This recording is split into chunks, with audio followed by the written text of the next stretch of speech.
ஸ்ருதிஸ்மிருதிபுராணானாம் ஆலயம் கருணாலயம் நமாமி பகவத்பாதம் சங்கரம் லோகசங்கரம் சங்கரம் சங்கராச்சாரியம் கேசவம் பாதராயணம் சூத்ரபாஷ்ய கிருதௌ வந்தே பகவந்தः புனः புனः நிதயே சர்வவித்யானாம் விஜசே பவரோக்கினாம் குரவே சர்வலோகானாம் தக்ஷிணாமூர்த்தயே நமः.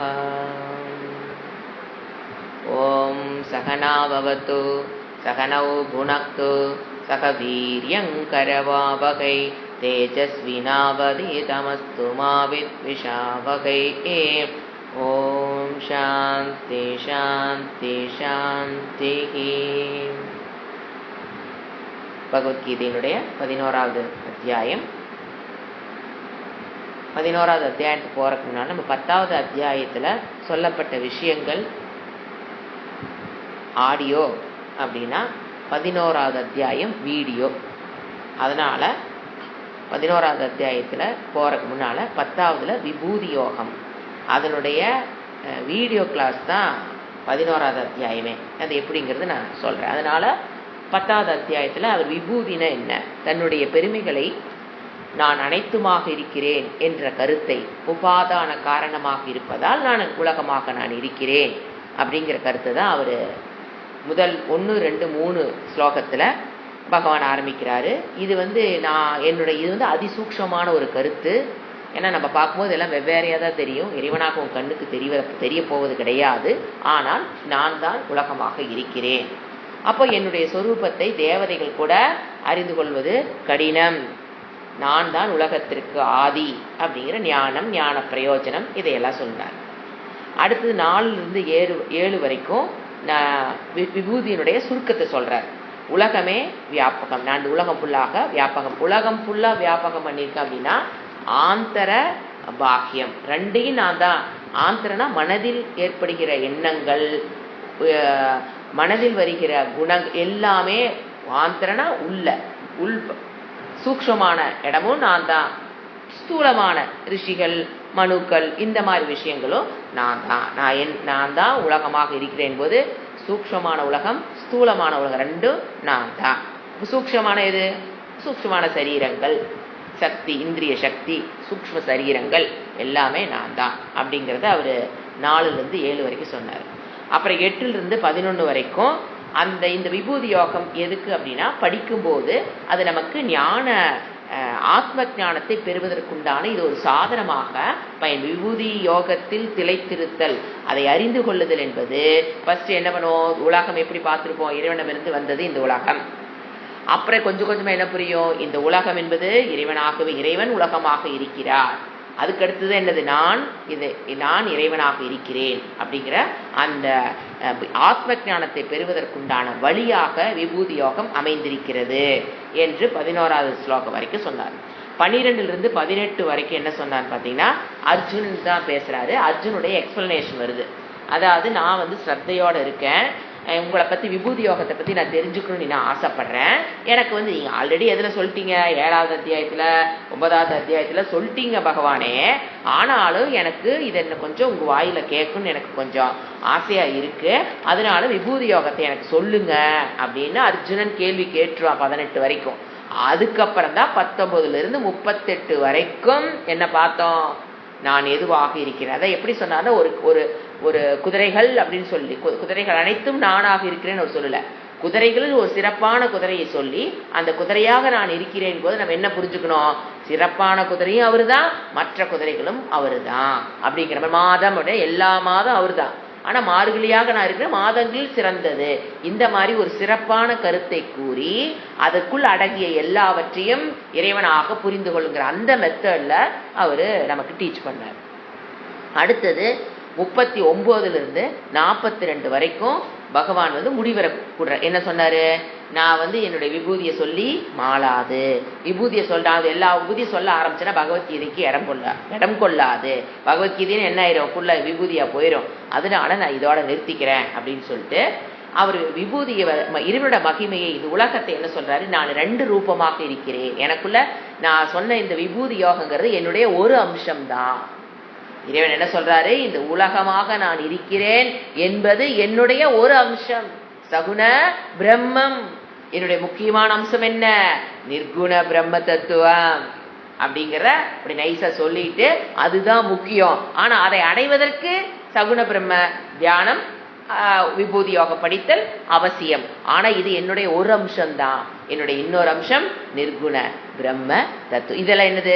சகுண பிரம்ம தத்துவம். இதை தெரிந்து கொள்வது என்பது சகுண பிரம்மத்தை நீங்க தெரிந்து கொள்வது அப்படின்னு சொன்னா அவர் முடிக்கிறாரு. அடுத்து நாம எங்க போறோம்? 11வது அத்தியாயத்தினுடைய முதல் ஸ்லோகம் பார்த்துட்டு அதனுடைய இன்ட்ரோடக்ஷன் நம்ம பார்க்க வேண்டியிருக்கு. பார்த்துட்டு அப்புறம் மீனிங்க்கு போலாம். ஃபர்ஸ்ட் ஸ்லோகம்.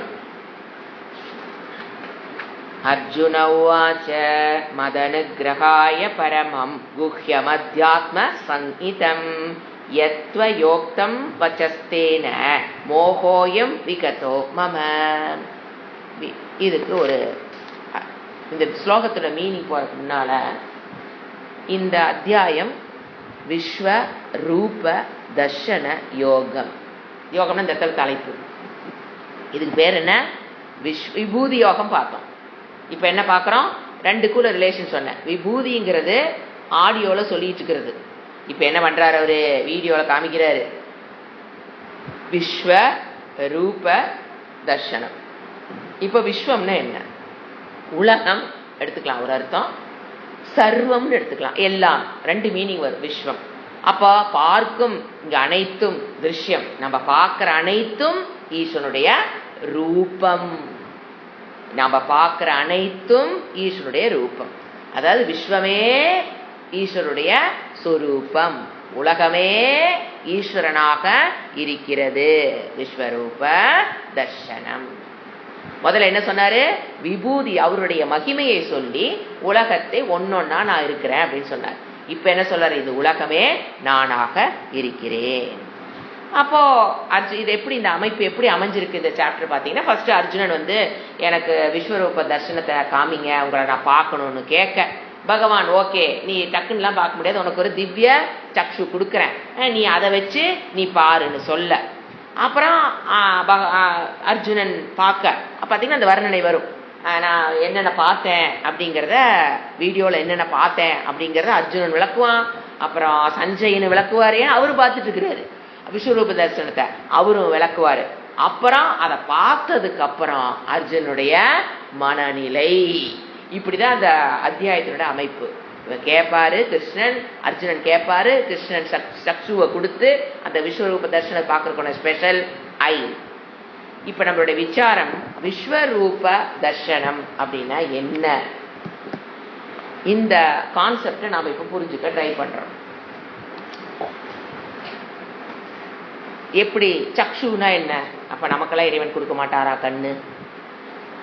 நாம எப்ப பாக்குறது? நம்மளுக்கும் கொடுத்தா பரவாயில்லையே, நாமளும் பார்க்கலாமே அப்படிங்கிற ஒரு ஏக்கம் வரும்போது இந்த விளக்கம் அவசியமாகிறது. இப்போ ஒரு கான்செப்ட் நம்ம புரிஞ்சுக்கணும். இப்ப இவர் என்ன சொல்லிட்டாரு?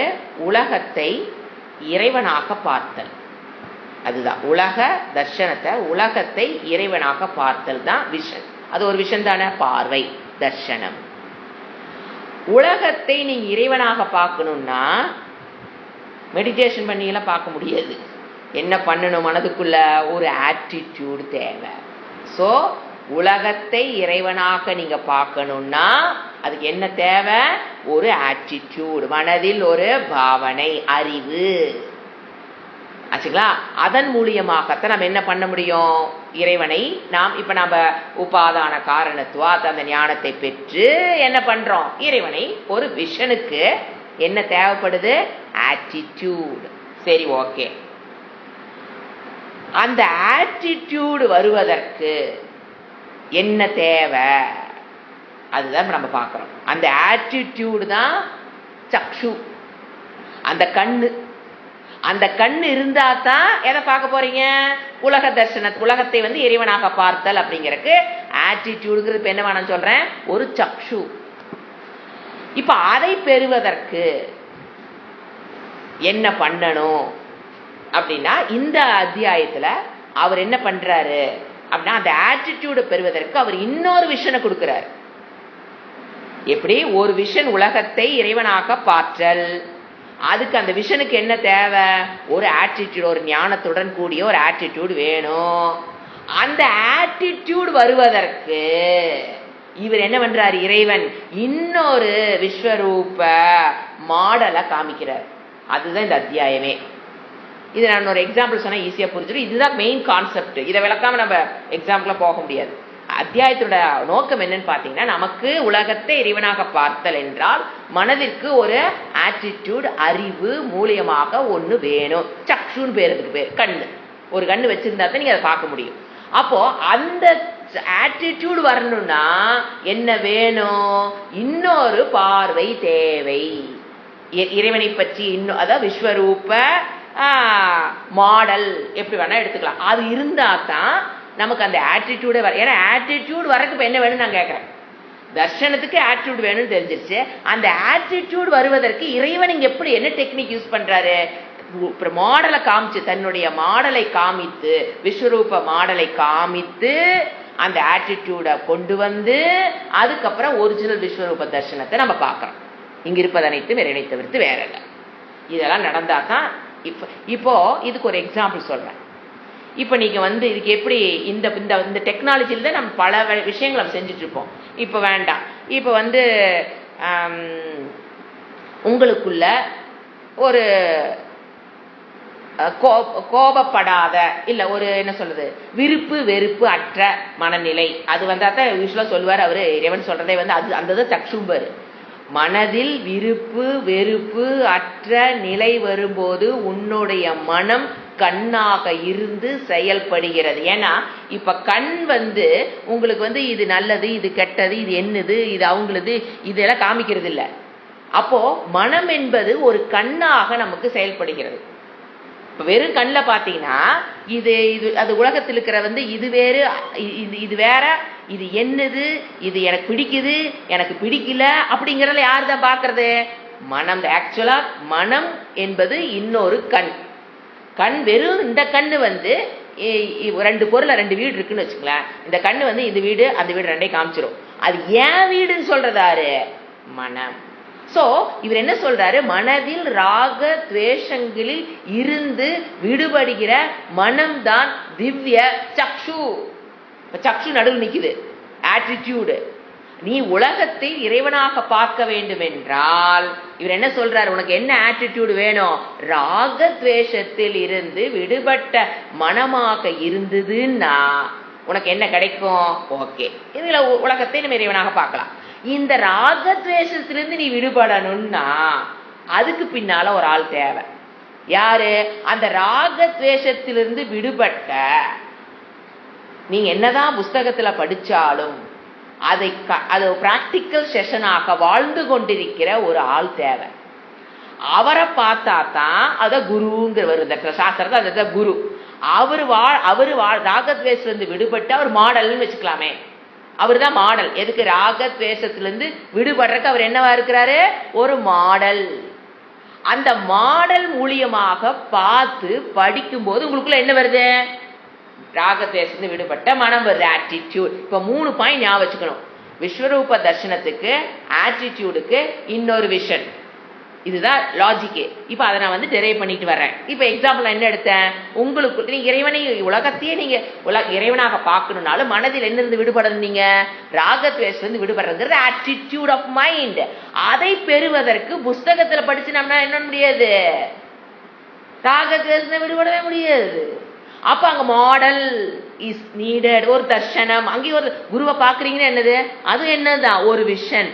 ஒரு விஷன், ஆட்டிடியூட், இன்னொரு vision. This is the logic. ஒரு விஷன் குருவை பாக்குறீங்க, அதுல இருந்து ஒரு குரு மீன்ஸ் சாஸ்திரம் வித் குரு ரெண்டையும் பிரிக்க முடியாது. அது மூலியமாக அந்த ஒரு விஷன், அவரை பார்ப்பதின் மூலியமாக நமக்கு என்ன கிடைக்குது? ஒரு ஆட்டிடியூட் கிடைக்குது. ராகத்வேஷத்து விடுபட்ட மனம். அந்த கண்ணை வச்சுக்கிட்டு தான் இந்த மாடல் மூலியமாக நமக்கு என்ன கிடைக்குது? திவ்ய சக்ஷு கிடைக்குது. திவ்ய சக்ஷுங்கிறது ராகத்வேஷமற்ற மனம்தான் ஒரு கண்ணாக இங்கு செயல்படுது. இந்த நொல்ல கண்ணை வச்சுக்கிட்டு நாம் இறைவனை எங்கும் பார்க்க முடியாது. அப்ப மனம் கண்ணாக செயல்பட்டது திவ்ய சக்ஷு. ராகத்வேஷத்திலிருந்து விடுபட்ட மனம், காம குரோதத்திலிருந்து விடுபட்ட மனம், சாஸ்திரத்தோடு கூடிய மனம் இருக்கும்போது என்ன பார்க்கிறோம்? நம்ம கடைசி விஷயம் மூணாவது எதை பார்க்கிறோம்?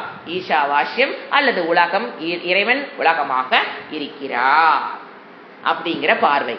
இப்போ இதுக்கு நான் இன்னொரு எக்ஸாம்பிள் சொன்னேன். ஒரு உலகத்தை இப்போ நம்ம 3 விஷயங்கள் பார்த்தோம் இல்லைங்களா? ஒன்று விஸ்வரூப இறைவனா பார்க்கணும்னா அதுக்கு வேணுங்கிற ஆட்டிடியூட், அதுக்கு இன்னொரு மாடல். இப்போ நாம சில சமயம் பார்த்தீங்கன்னா மாடல்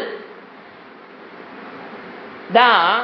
இப்போ நம்ம ஒரு கோயிலுக்குள்ள போறோம், மதுரை மீனாட்சி கோயிலுக்குள்ள போறோம்னு வச்சுக்கோங்களேன். ஏதோ ஒரு கோயிலுக்குள்ள பார்த்தீங்கன்னா இப்பெல்லாம் அந்த கோயிலுடைய மாடல் எப்படி இருக்கு அப்படிங்கிறத ஒரு டேபிள் மேல வச்சிருப்பாங்க. நீங்க 2 விஷயம், ஒன்று மாடலை பார்க்குறீங்க, இன்னொன்று லைவா கோயில் பார்க்குறீங்க. நீங்க பாருங்க, அந்த கோயிலுடைய அமைப்பை நீங்க என்னதான் சுத்தி சுத்தி வந்தாலும் முழுமையான ஒரு விஷயம் செவ்வறு பார்ப்பீங்க, அப்புறம் இந்த இடத்துல தாமரை பார்ப்பீங்க, அப்புறம் அந்த இடத்துல சுந்தரேஸ்வரர் பார்ப்போம், அங்க மீனாட்சியை பார்ப்போம். இதையெல்லாம் ஒன்னா ஒரு பிரெயினுக்குள்ள நம்மளால ஒரு அமைப்பை கொண்டு வர முடியாது. 100 நாள் 100 தடவை சுத்துறீங்கன்னா கூட அந்த கோயிலுடைய அமைப்பை நம்ம மனதுக்குள் கொண்டு வர முடியாது லைவா பார்த்தாலே. ஆனா அந்த மாடல் ஒன்று டேபிள் மேல வச்சிருப்பாங்க பாத்தீங்களா, அதை பார்த்தோன்ன ஒரு 2 செகண்ட்ல என்ன பண்ணிடுது நமக்கு? ஓ, கிழக்க இது, மேற்க இது, வடக்கு இது, தெற்க இது, கோலம் இங்க, சுத்து இங்க, இந்த வீதியில வந்தா இப்படி வரலாம், இந்த எல்லாம் பாருங்க அந்த 4 வீதி, அது இது வழியா வந்தா இதை பார்ப்போம், இது வழியா வந்த மேற்கு திசை, கிழக்கு, வடக்கு, எல்லாம் என்ன ஆயிடுது? So model is very important to get the overview of the சாஸ்திரம். ஒரு கோயிலுடைய ஓவர்வியூ, பேர்ட் வியூன்னு வச்சுக்கங்களேன். ஒரு கோயிலுக்கு மேல நின்று நீ பறந்துட்டு ஒரு காக்கா பார்க்கும்போது நம்மளால அந்த பேர்ட் வியூன்னு பேர். அந்த மாதிரி முழுமையான ஓவரால் வியூ கிடைக்கிறதுக்கு எது யூஸ் ஆகுது? மாடல். கோயில்ல மாடல் எது வேணா எடுத்துக்க. நீங்க ஒரு பெரிய ஃபேக்டரிக்கு போனீங்கன்னா கூட அந்த மாடல் முன்னால வச்சிருப்பாங்க. இது இந்த இடத்துல இது இருக்குங்க அப்படிங்கிற ஒரு மாடல் செஞ்சு வச்சிருப்பாங்க, நம்ம பார்த்துருக்கோம். அது என்னது மெட்டீரியல் பிளாஸ்டிக், இரும்பு, அந்த மாதிரி ஏதோ ஒன்றுல பண்ணி வச்சிருப்பாங்க. ஆனா அது கொடுக்கிற ஞானம் அதீதம், அதிகம். நீங்க நேர்ல பாக்குறத விட இது என்னது அதிகமா கொடுக்குதா இல்லையா? அதைத்தான் இங்க அழுங்காம கொண்டு வர்றாரு இறைவன்.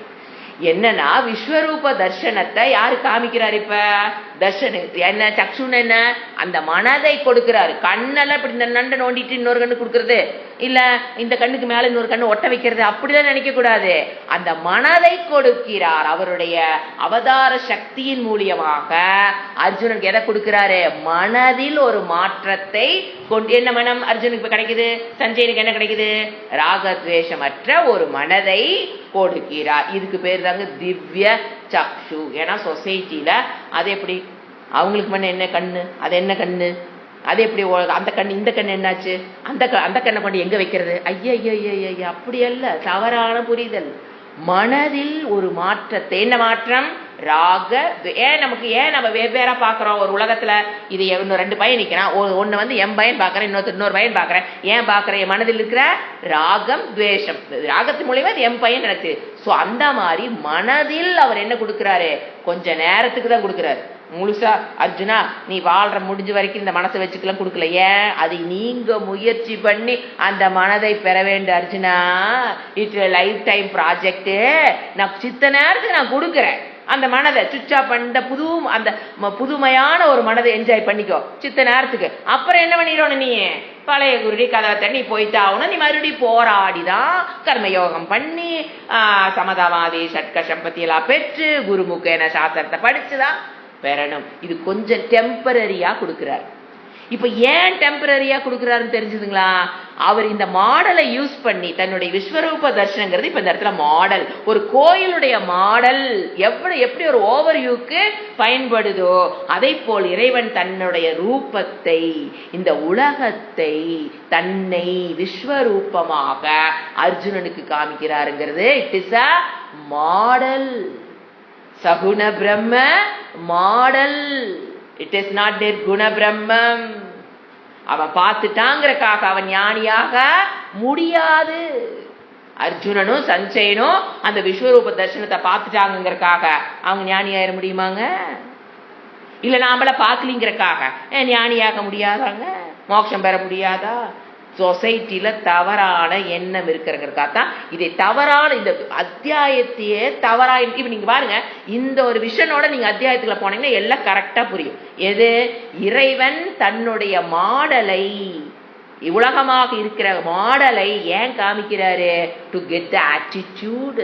மனதில் அந்த ராகத்வேஷத்தை விடுபட்டு அதன் மூலியமாக அவன் எங்க போகணும்? இப்போ உண்மையான விஸ்வரூப தர்சனம் என்பது நிர்குண பிரம்ம தத்துவத்தை புரிந்து கொள்வதற்காக.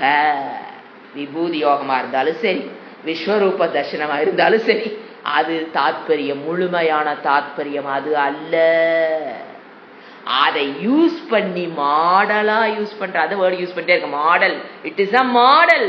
தன்னை உலகமாக காமிப்பது என்பது ஒரு கோயிலுடைய மாடல். ஏன் டக்குன்னு அது புரிஞ்சுக்கலாம். அப்ப அது இறைவன் தான் எல்லாமா இருக்கிறாருன்னா மனதில் எது குறைய ஆரம்பிக்கு? டக்குன்னு நானு என்னது ராக துவேஷம் எல்லாமே நீங்க எடுத்துக்கலாம். ராக துவேஷம் மட்டும் இல்ல, சம தம உபரம திதிக்ஷா ஸ்ரத்தா என்னென்ன குவாலிபிகேஷன் வருமோ அது ஈஸியாக அர்ஜுனனுக்கு ராகத்வேஷம் விடுபட்ட மனம் ஜெனரலா சொல்லுவோம். விடுபட்ட மனம் கிடைச்சொன்ன அவனுக்கு என்ன தர்ஷனம் கிடைக்குது? ஆத்ம எது இருக்கணும் கூடவே? அந்த உபதேசம், ஈஸ்வருடைய உபதேசத்தை கேட்க, உபனிஷத்தினுடைய உபதேசத்தை கேட்டுக்கிட்டு இருக்கிறான். அப்ப அந்த சக்ஷுவை கொடுக்கிறாரு. கொடுக்கும்போது அவன் எதை பார்த்துறான்? இங்க இருக்கிற விஸ்வரூப உலகத்தை அவன் பார்க்கிறான். புரிஞ்சுங்களா? இப்ப விஸ்வரூப, ரெண்டு விஸ்வரூபம் சொல்லிட்டேன். ரெண்டு இடத்துல விஸ்வரூப தர்சனம். ஒன்னு ஒரிஜினல். இந்த ஒரிஜினல் விஸ்வரூப தர்சனம் என்பது வேறு, மாடல் விஸ்வரூப தர்சனம் என்பது வேறு.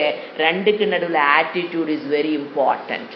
சோ மாடல் விஸ்வரூப தர்சனம் தான் 11வது அத்தியாயம். அந்த மாடல் விஸ்வரூப தர்சனத்தை வச்சுதான் அவன் மனதுக்குள் ஒரு சக்ஷு, ராகத்வேஷமற்ற கண், மனம் கிடைக்கிறது. அந்த கண்ணை வச்சுக்கிட்டுதான், மனதை வைத்துக் கொண்டுதான் அவன் எதை பார்க்கிறான்? ஈஷாவாஸ்யம் இதகும் சர்வம் அல்லது விஸ்வரூப் இங்கு இருப்பதரைத்து இறைவனை தவிர்த்து வேறல்ல. இது பேசிக்கா இந்த அத்தியாயம் புரியறக்கு, இந்த அத்தியாயம் ஒரு ஸ்லோகம் எடுத்து புரியறதுக்கு முன்னால இந்த பேசிக் கான்செப்டை நீங்க அடிக்கடி அத்தியாயம் முடிகிற வரைக்கும் நாம எங்க பிக்ஸ் பண்ணிக்கணும்? இறைவன் கொடுப்பது மாடல் விஸ்வரூப தர்சனம், அது மோட்சத்தை கொடுக்காது. But it helps Arjuna, it helps Sanjaya. அதை படிக்கிற மூலியமாக நமக்கும் அது உபயோகப்படும். எதுக்கு? To get that attitude, not moksham, not jnanam. To get that attitude of mind. மனம் பக்குவப்பட்ட படம் எடுத்துட்டாலும் சரி, அது கிடைக்கும். அந்த மனதை கொண்டு நாம தான் பார்க்கணும். எதே? விஸ்வரூப தர்சனம். இந்த உலகத்துல விஸ்வரூப தர்சனம், உண்மையான விஸ்வரூப தர்சனம் என்ன? நிர்குண பிரம்ம தத்துவம், மாயை சகித தத்துவம், சகுண பிரம்ம தத்துவம், இரண்டுமாக இறைவன் இருக்கிறார் என்பதுதான் விஸ்வரூப தர்சனம். அதன் மூலியமா தான் என்னது? நமக்கு மோட்சம்ங்கிற தெளிவோட எங்க போலாம்? இப்ப நம்ம 10 ஸ்லோகத்துக்குள்ள போலாம். அர்ஜுனன் தான் கேட்கறான். ஆனா அர்ஜுனன் இந்த ஐடியாவில் கேட்கல. ஆனா இறைவன் இந்த ஐடியா வச்சுதான் அவனுக்கு கொடுக்கிறார். அர்ஜுனன் ஒரு ஸ்டூடெண்டா இருக்கும்போது அவனுக்கு நீங்க பிராக்டிக்கல் மாடலை காமிங்க, அது மூலியமா அவருக்கு ஆட்டிடியூட் வரும், அது மூலியா விஸ்வரூபன் தெரியாது அவனுக்கு. அவன் ஸ்டூடெண்டா உட்காந்து இவரு கேட்டோன்னு கொடுக்குறாருன்னா ஏன் அவனுக்கு மட்டும் கொடுத்தாரு? ஏன் நானும் தான் விஷ்ணு கோயிலே இருக்கேன், நான் கிருஷ்ண வழிபாடு பண்ணிட்டே இருக்கேன், எனக்கே நிறைய பேருக்கு ஒரு ஏக்கம், ஏன் நமக்கு ஒரு நாளைக்கு காமிக்க மாட்டாரா? கண்க வாயை திறந்து உலகத்தை காமிச்சாரு அவங்க அம்மாவுக்கு, மண்ணை பார்த்தா உள்ள உலகமா தெரிஞ்சு, நமக்கு ஒரு நாள் காமிக்க மாட்டேன். காமிக்க வேண்டிய அவசியம் இல்லை.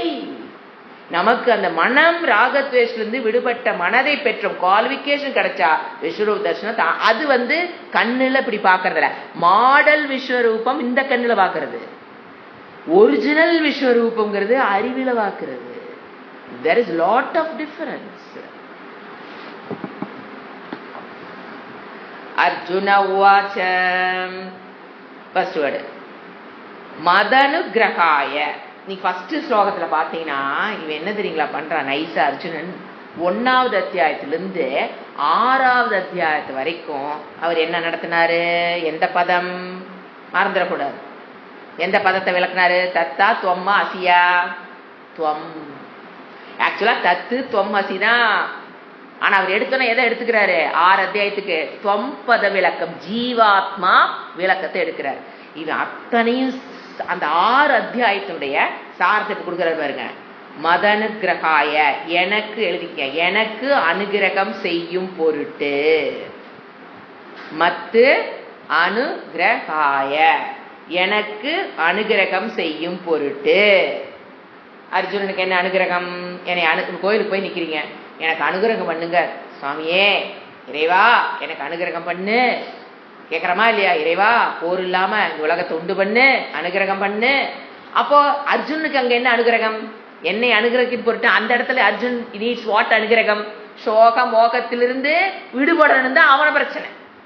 நமக்கு இப்ப போர் பிரச்சனை, நம்ம கேட்கிறோம். அர்ஜுனன் போரா, அவனுக்கு என்னது? ராக என்ன, அவனுக்கு என்ன பிரச்சனை? சோகம். ஐயோ என் தாத்தாவை கொல்லணுமே, ஐயோ எங்க குருவை கொல்லணுமே, சோகம் மோகம். அவங்களெல்லாம் கொண்டுட்டு நான் எப்படி போய் உட்கார்ந்து அரசாட்சி பண்றது? போருக்குள்ள வந்துட்டேனே, அவங்கள என்னால கொல்ல முடியலையே, போர் தர்மம் போர் செஞ்சே ஆகணும், ஆனா போரை விட்டு ஓடி போக முடியாது என்னால. இது என்னது? குழப்பம், மோகம், சோகத்தினால் வந்த குழப்பம். அதிலிருந்து விடுபடுவதற்காக நீ அனுகிரகிக்கும் பொருட்டுங்கிறான். என்னை அனுகிரகிக்கும் பொருட்டு. ஏன்னா ஒருத்தருக்கு இறைவன் ஒரு மாதிரி அனுகிரகம் பண்ணுவார். ஒருத்தர் போய் எங்களுக்கு பணம் பிரச்சனை, இந்த பண பிரச்சனையை தீர்த்து வையுங்கள், அனுகிரகம். ஒருத்தர் ஒன்று இருக்கும், எனக்கு ஆரோக்கியம் பிரச்சனை, ஆரோக்கியம் அனுகிரகம் பண்ணுவார். அப்ப இப்ப அர்ஜுனனுக்கு என்ன அனுகிரகம் புரிஞ்சுக்கணும். அந்த ஃபர்ஸ்ட் அத்தியாயத்துக்கு அதில் போக சொன்னேன். ஃபர்ஸ்ட் அத்தியாயத்தில் அவனுக்கு என்ன அனுகிரகம்? சோகம் மோகத்திலிருந்து நான் அதுக்கு அனுகிரகிக்கிறதுக்காக இறைவா நீங்க என்ன பண்ணீங்க? பரமம். இதெல்லாம் அப்ஜெக்டிவ். எதுக்கு தெரியுங்களா? கீழே வர்ற வச்சக வார்த்தைன்னு ஒரு வேர்டு இருக்கு பாத்தீங்களா, அதனோட அப்ஜெக்டிவ் இதெல்லாம். பரமம், பரமம்னா மேலான, பரமபுருஷ சாதனம், பரமபுருஷ மோட்சத்துக்குண்டான சாதனம் கர்மயோகம். அதான சொன்னார் ஃபர்ஸ்ட் 6 அத்தியாயத்துல. அதற்குண்டான பரமம் பரமம்னு என்ன? பரம புருஷார்த்தத்திற்கு உண்டான சாதனம்.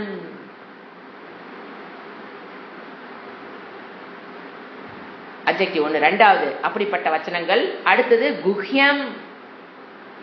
எப்படிப்பட்ட வார்த்தைகள் உங்களது? குஹ்யம், ரகசியம். குஹ்யம்னு என்ன பார்த்திருக்கோம்? Valuable, highly valuable. சொல்லி கொடுத்தாலும் புரியலின்னு அதுக்கு பேர் ரகசியம்னு அர்த்தம்.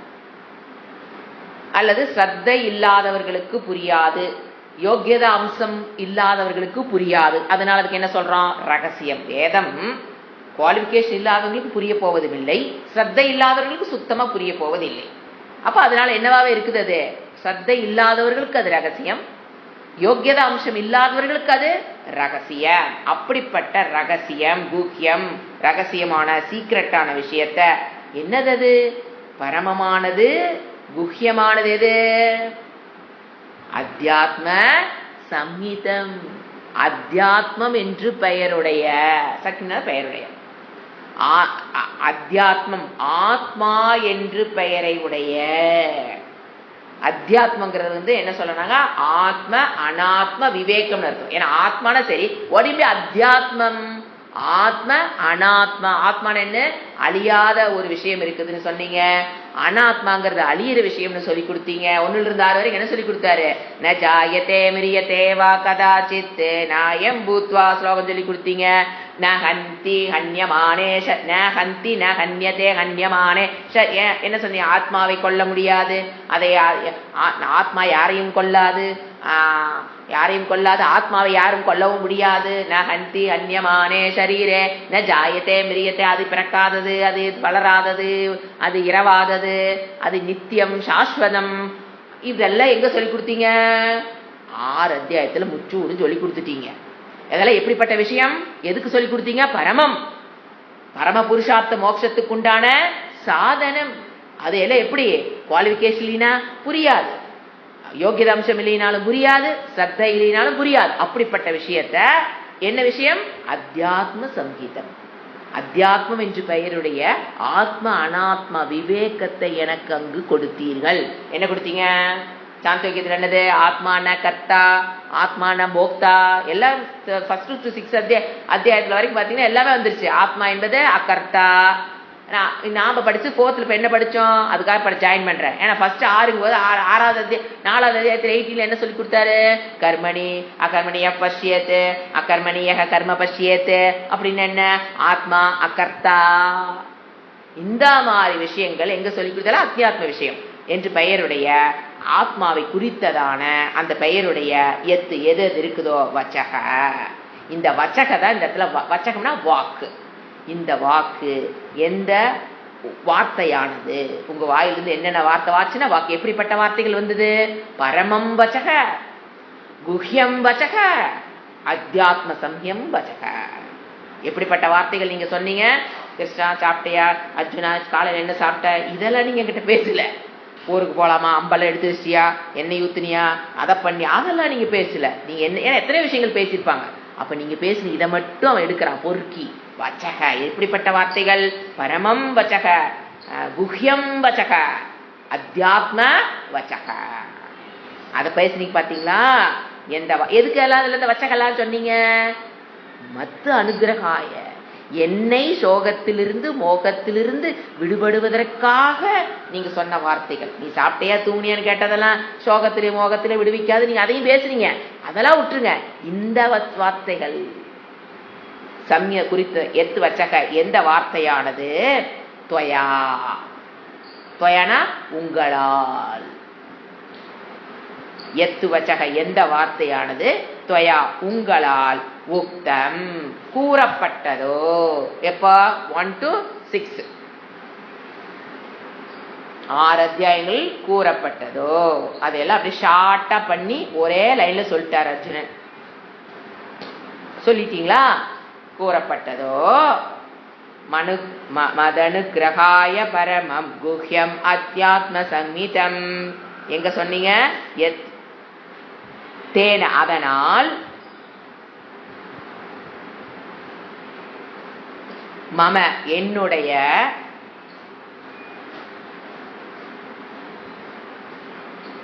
மம என்னுடைய, அயம் இந்த,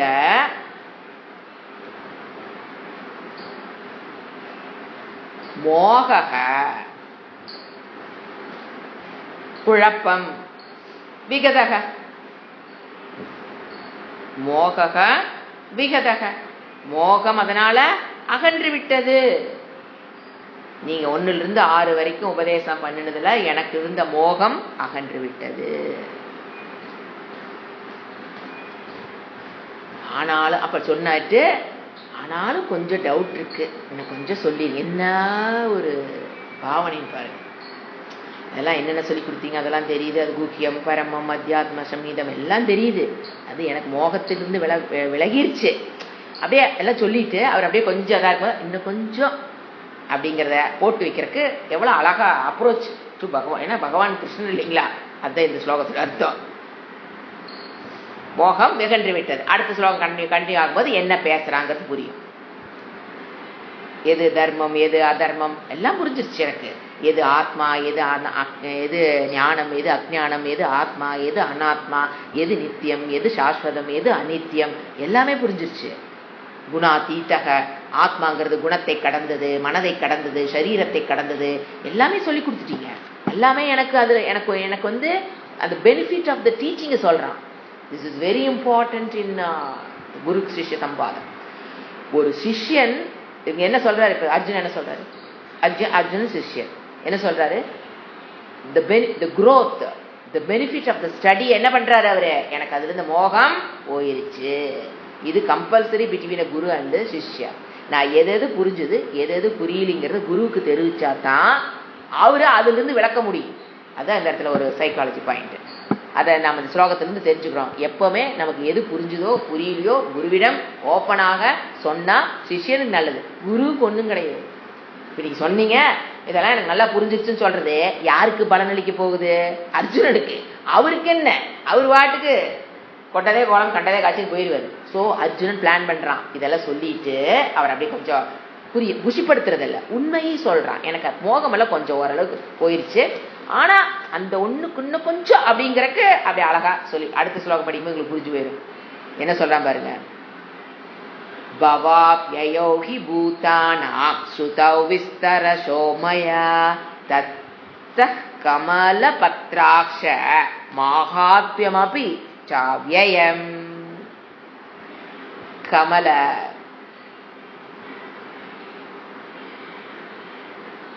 பத்ராக்ஷ, கமலம்னா தாமரை, தாமரை போன்ற கண்களை உடையவரே கிருஷ்ணா, தாமரை இதழ் போன்ற,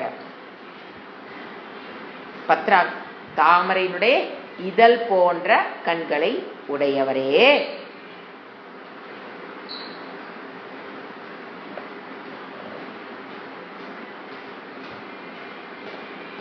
பூதானா உயிர்களுடைய,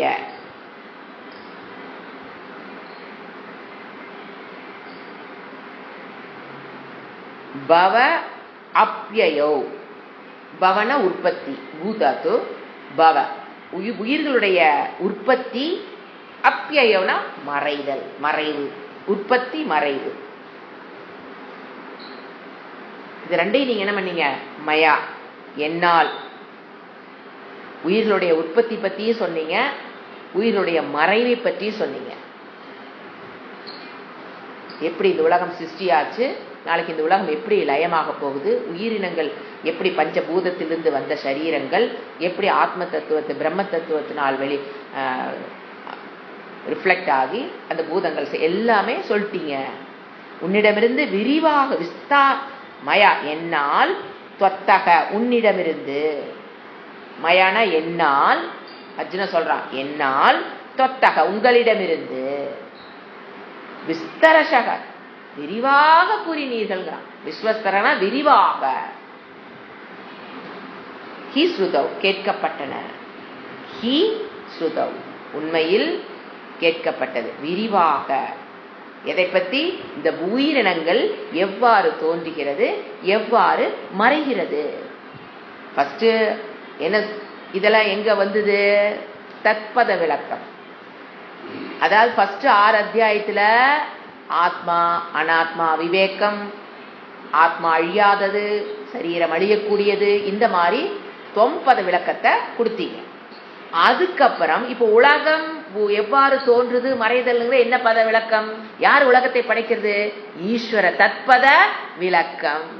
அதையும் நீங்க சொல்லிட்டீங்கன்னு சொல்றான். இப்போ இதோட பூதங்கள் எவ்வாறு தோன்றுகிறது, எவ்வாறு மறைகிறது என்பதை பற்றி நீங்க விரிவாக எனக்கு கூறிட்டீங்க. சுத்தவ் என்னால் கேட்கப்பட்டது, நீங்க விரிவா சொன்னதை என்னால் விரிவாக கேட்கப்பட்டாச்சு, அதுவும் நான் கேட்டுட்டேன். தொம்பதத்துக்கு உண்டான விளக்கத்தையும் நான் கேட்டுட்டேன், தத்பதத்துக்கு உண்டான விளக்கத்தையும் நான் இப்ப கேட்டுட்டேன். அப்புறம் என்ன கேட்கிறான் பாருங்க. அவ்யயம் அழிவற்ற, மகாத்மிய வீச்ச உங்களுடைய இறை ஆத்மாவுடைய இறை தத்துவத்தை, அழியாத இறை தத்துவத்தையும் மகாத்மியத்தையும் நான் கேட்டுவிட்டேன். விளக்கமாக நீங்க கூறினீர்கள், நான் விளக்கமா கேட்டுட்டேன். சோ இது வரைக்கும் என்னென்ன கேட்டாங்க, என்னென்ன புரிஞ்சுக்கிட்டாங்கிறத இப்ப குரு கிட்ட அவன் சொல்லிட்டு இருக்கார். இதுதான் இந்த இடம். என்ன மகாத்மியம்? எதனுடைய மகாத்மியம்?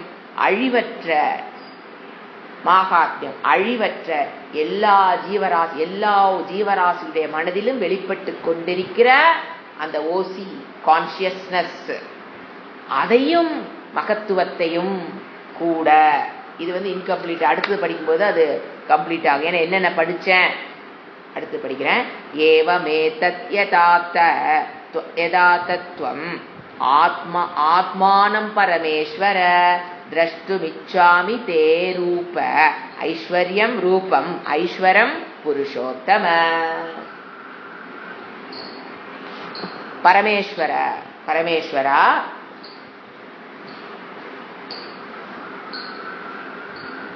ஈஸ்வர ஸ்வரூபமாகவே பார்க்கிறான் அர்ஜுனன் கிருஷ்ணனை. யதா எவ்வாறு, பரமேஸ்வரா யதா எவ்வாறு, துவம் நீ,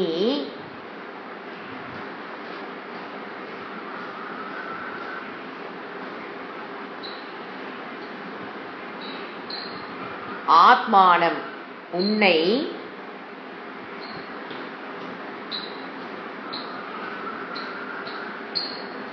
ஆத்த வர்ணித்தாயோ. தத்பதத்தில் நீ என்ன பண்ண? 2வது 6வது 7வது இடத்திலிருந்து நீ என்ன ஆரம்பிச்சீங்க? ஈஸ்வரனை பற்றி விளக்கம், உங்களை பற்றி விளக்கம் சொன்னீங்களா இல்லையா? ஆத்மானம் ஆத்த, உன்னை வர்ணித்தாயோ. ஏத்தத்து இது,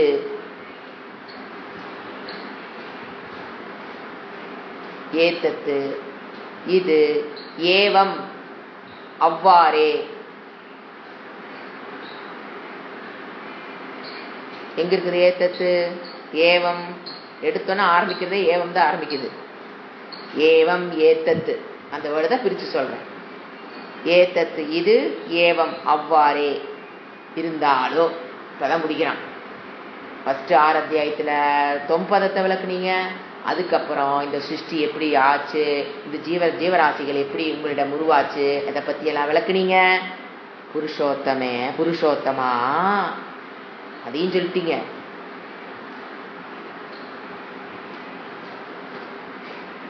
தே உன்னுடைய, எங்க இருக்குது புருஷோத்தம? கடைசி வேர்டு புருஷோத்தமா, புருஷானாம் உத்தம. இதனுடைய விளக்கங்கள் பார்க்கலாம், மீனிங் மட்டும் எழுது. தே உன்னுடைய,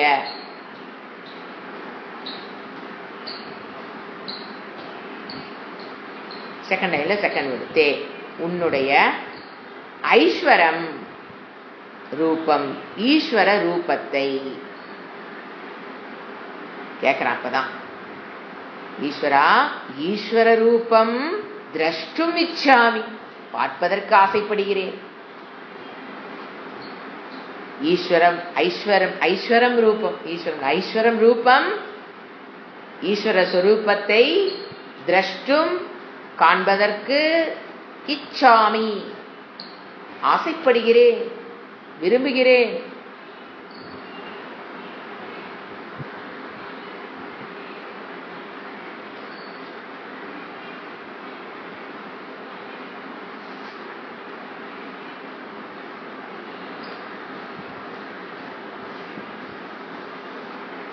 அதாவது யதாத்வம் ஆத்மானமாத்தக, எவ்வாறு நீ உன்னை பற்றி கூறியுள்ளாயோ. எப்படி இறைவா நீ காலம் தேசம் வஸ்து அப்பரிச்சின்னக அவ்வாறு கூறின. நீயே அனைத்திற்கும் ஈஸ்வரனுடைய ஞானமெல்லாம் என்னென்ன? ஜெகத்காரணம் ஈஸ்வரக இல்லையா? ஈஸ்வரனுக்கு உண்டான டெபினிஷன் எல்லாம் இப்போ சேர்த்து நம்ம புரிஞ்சுக்கணும். அதெல்லாம் நான் புரிஞ்சுக்கிட்டேன். ஈஸ்வரா நீங்க ஜெகத்காரணம், நீங்க தான் ஜெகத்காரணம். அடுத்து நீங்க கர்மபல தாத்தாவா இருக்கீங்க. இந்த உலகத்தை சிருஷ்டி ஸ்திதி லயம் பண்றவங்க எல்லாமே ஈஸ்வர தத்துவ ஈஸ்வரா பரமேஸ்வரா உங்களை பற்றி நீங்க என்னென்ன கூறுனீங்களோ, எப்படி உலகத்தை படைக்கிறீங்க, அது எப்படி ஸ்திதி பண்றீங்க, எப்படி லயம் பண்றீங்க, எப்படி கர்மபல தாத்தாவா எப்படி இருக்கிறீங்க, உபாதான காரணத்தை நீங்க எப்படி எல்லா பக்கமும் நீங்க தான் இருக்கிறீங்க. இந்த மாதிரி உங்களை பற்றி தத்பத விளக்கத்தை நான் புரிந்து கொண்டுட்டேன். ஆனா என்ன, எனக்குள்ள ஒரு ஆசை, உங்களுடைய ரூபம் ஈஸ்வரனுடைய எதை கேட்கறான்? ரூபம், சொரூபம் இல்ல, சொரூபத்தை பார்க்க முடியாது. சோ ஐஸ்வரம் ரூபம் திரஷ்டு, உங்களுடைய ஏவம் ஏத்தத்து அவ்வாறே நான் அதை பார்க்கணும். நீங்க எப்படி உங்களுடைய ரூபம் என்னன்னு நான் பார்க்கணும். ஏன் என்ன கூப்பிடுறான்? புருஷோத்தம. பணிவுடன் என்ன இவ்வளவு சொல்லி கொடுத்துட்டீங்க, நான் கேட்கறது கொஞ்சம் ஓவரா கூட இருக்கலாம், ஆனாலும் எனக்கு கொஞ்சம் ஆசை இருக்குது. என்ன ஒரு டெக்னிக், இவ்வளவு சொல்லி கொடுத்துட்டீங்க, என்னென்ன தொம்பதம் சொன்னீங்க, தத்பதம் சொன்னீங்க, எல்லாம் ஓகே. பட் எனக்கு கொஞ்சம் ஒரு ஆசை, உங்களுடைய ரூபத்தை நான் பார்க்கணும். அப்போ அந்த புருஷோத்தமன் அழைச்சு தன்னுடைய பணிவை அவன் புருஷோத்தமன் என்னங்க, அவர் தான் புருஷன், அவ்வளவுதான் மேலானவர். அந்த ஐஸ்வர ரூபம் திரஷ்டும் இச்சாமி, அந்த ஐஸ்வர ரூபத்தை நான் பார்க்க ஆசைப்படுகிறேன். அப்ப ஐஸ்வர ரூபம்னு என்ன? ஞான ஐஸ்வர்ய சக்தி. ஐஸ்வர்யம் என்னது? ஞான ஐஸ்வர்ய சக்தி பல வீரிய தேஜஸ்.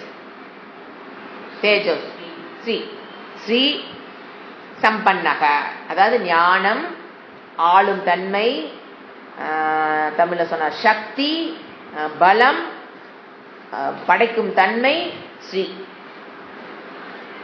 இவற்றுடன் கூடியது. அதை நான் பார்க்க சங்கராச்சாரிய கொடுப்பாரு. ஐஸ்வரம் ரூபம் விளக்கம் கொடுக்கணும். ஏன்னா ஐஸ்வர ரூபங்கிறது அந்த இடத்துல சங்கராச்சாரிய பாஷ்யத்தில் என்ன சொல்றாரு? ஞான ஐஸ்வர்ய சக்தி பல வீரிய தேஜோபி சம்பன்னக ஐஸ்வரம்.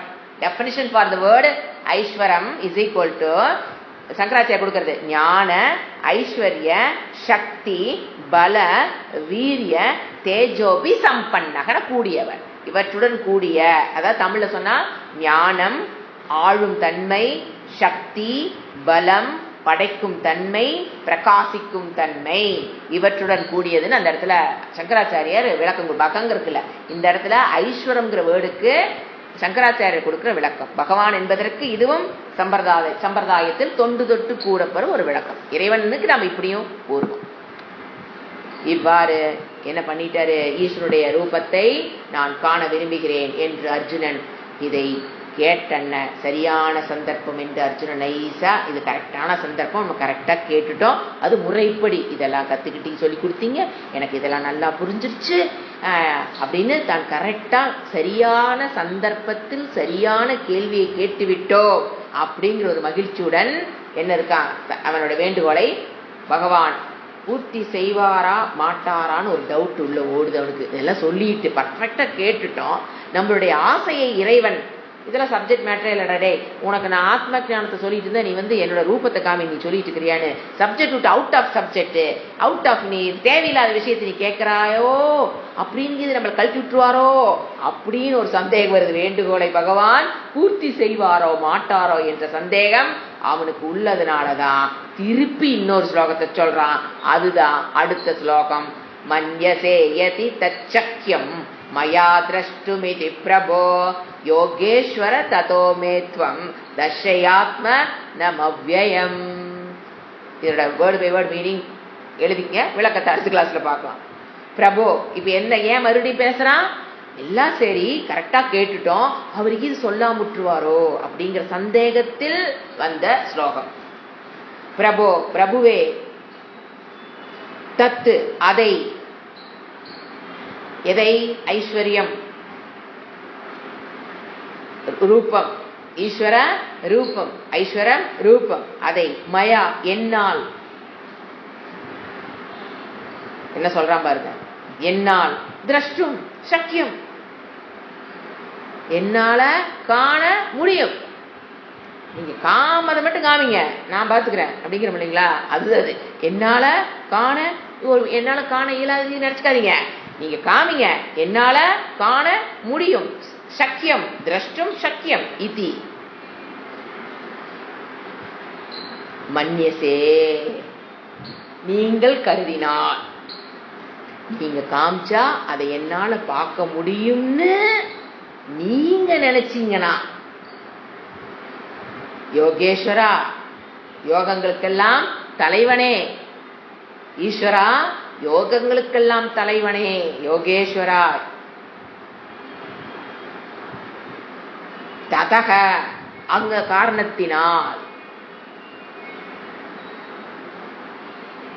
நீங்க காமிக்கிறத என்னால பார்க்க முடியும்னு நீங்க நினைச்சீங்கன்னா, அதாவது எனக்கு தெரியும் நான் பார்த்துருவேன்னு, ஆனா உங்களுக்கு தோணணுமே நான் பார்த்துருவேன்னு, ஏன்னா எனக்கு தான் எல்லாம் தத்துவம் தெரியுது, தொம்பதம் தெரியுது, எல்லாம் நீங்க சொல்லி கொடுத்தா நான் புரிஞ்சுக்கிட்டேன், இப்ப நீங்க காமிச்சீங்கன்னா நானே புரிஞ்சுக்குவேன், அது பாருங்க அது இன்டைரக்ட் தான், அது அதெல்லாம் எனக்கு தெரியும் காமி அப்படி இல்ல, எனக்கு நான் புரிஞ்சுக்குவேன்னு உங்களுக்கு தோணுச்சுன்னா என்ன பண்ணுங்க, கருதினீர்களால் யோகேஸ்வரா ததக அந்த காரணத்தினால், என்னால பார்க்க முடியும் புரிஞ்சுக்குவேன்னு உங்களுக்கு தோணுச்சுன்னா அந்த காரணத்தினால் என்ன பண்ணுங்க, அவ்யயம் அழிவற்ற ஆத்மானம் ரூபத்தை, உங்களுடைய அழிவற்ற ரூபத்தை,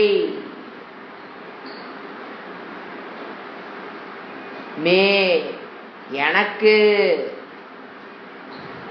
அவ்யயம் அழிவற்ற ஆத்மானம் இந்த இடத்துல ரூபத்தை, மே கிருஷ்ண அர்ஜுனாகி எனக்கு, துவம் நீ,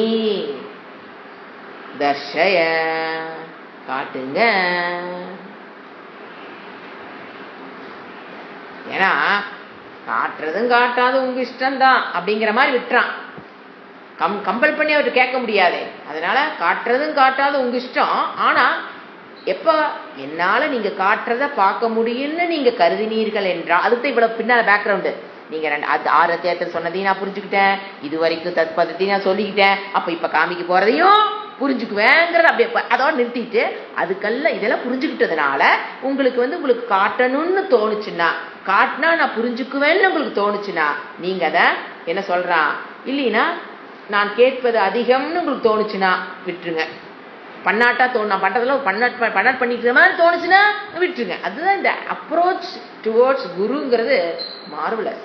நான் பண்றது தப்புன்னு தோணுச்சுன்னா வேண்டாம், விட்டுருங்க. ஏன்னா எனக்கு தப்பா சரி எனக்குன்னு தெரியாது. அதனால நான் பண்றது கொஞ்சம் பீடிகை போட்டு பேசுறது இதுதான். கொஞ்சம் தப்புன்னு தோணுச்சுன்னா விட்டுருங்க. இல்ல நான் குவாலிஃபைடு, நீங்க காட்டினீங்கன்னா நான் புரிஞ்சுக்குவேன் அப்படின்னு தோணுச்சுன்னா சொல்லி கொடுங்க. ஏன் அவனுக்கு என்ன தெரியுது, இந்த சாதாரண கண்களால் அதை பார்க்க முடியாது, விசேஷமான பார்வை வேண்டி இருக்கும் என்று அவனுக்கு கொஞ்சம் தெரிஞ்சு போச்சு. ஏன்னா அந்த கண்ணில் பார்த்துட்டே இருக்கிறானே, இறைவன் எங்கேயுமே பார்க்க முடியலையே. ஸோ அவனுக்கு என்ன தெரிஞ்சு வச்சு, இந்த கண்ணை வச்சுக்கிட்டு நம்மளால பார்க்க முடியாது, அப்ப வேற ஏதோ ஒண்ணு தேவைப்படுது.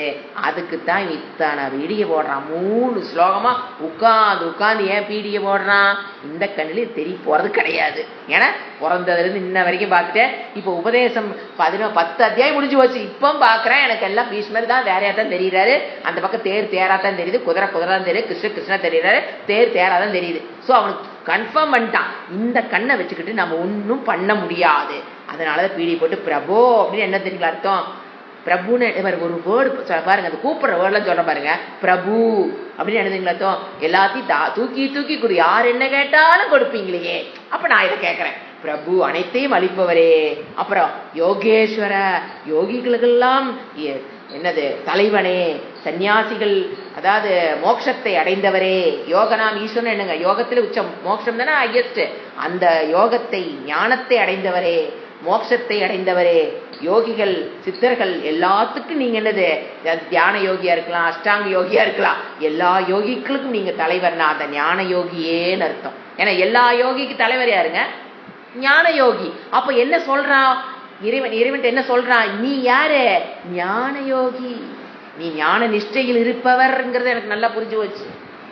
இதெல்லாம் யோகேஸ்வர இப்படி போட்டு என்ன சொல்றா, எனக்கு அந்த விஸ்வரூபத்தை காட்ட பர்மிஷன், அதாவது காமிங்க, உங்களுடைய ரூபத்தை எனக்கு காமிங்கள் அப்படின்னு கேட்கிறான்.